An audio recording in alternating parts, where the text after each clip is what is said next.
அமெரிக்க அதிபர் Donald Trump உலக நாடுகள் மீது விதித்த கூடுதல் வரி விதிப்பு செல்லாது என அந்நாட்டு உச்சநீதிமன்றம் அதிரடி தீர்ப்பு வழங்கியுள்ளது. அரசியலமைப்பு வழங்கியுள்ள அதிகாரத்தை தாண்டி நாடாளுமன்றத்தின் ஒப்புதலின்றி அதிபர் தன்னிச்சையாக வரி விதிக்க முடியாது என நீதிமன்றம் சுட்டிக்காட்டியுள்ளது. இந்த தீர்ப்பு உலக வர்த்தக போரை தடுத்து நிறுத்தியுள்ளதோடு கடந்த 1.5 ஆண்டுகளாக தேக்க நிலையில் இருந்த இந்திய பங்கு சந்தைக்கு ஒரு மிகப்பெரிய திருப்புமுனையாக அமையும் என பொருளாதார வல்லுநர்கள் கருதுகின்றனர்.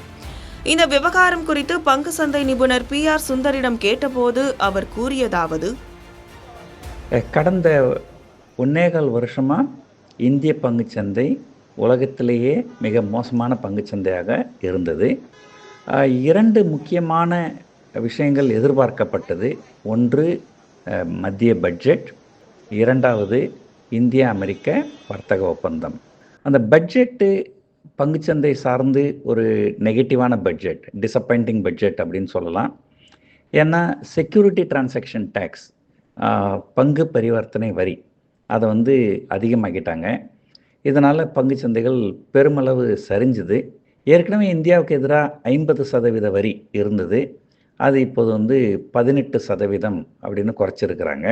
இந்திய பங்குச்சந்தையினுடைய குறியீட்டு எண்ணான நிஃப்டி, அது உலக அளவுலேயும் வர்த்தகம் நடைபெறுகிறது. அது கிஃப்ட் நிஃப்டி அப்படின்னு சொல்லுவாங்க.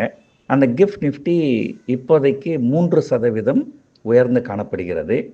இது ஒரு ப்ளசன்ட் சர்ப்ரைஸ் அப்படின்னு தான் சொல்லணும். ஏன்னா நீண்ட காலமாக இழுபறியில் இருந்த வர்த்தக ஒப்பந்தம் எல்லாருமே குறைஞ்சபட்சம் அந்த 50லேருந்து 25வது வரும் அப்படின்னு எதிர்பார்த்தாங்க. ஆனால் இப்போ 25யும் குறைந்து இப்போ 18 அப்படின்னு வந்திருக்கு. இது ஒரு நல்ல வர்த்தக ஒப்பந்தம் அப்படின்னு தான் சொல்லணும். இந்தியாவுக்கு இது ஒரு மிகப்பெரிய ஒரு சாதகமான விஷயம் அப்படின்னு சொல்லணும்.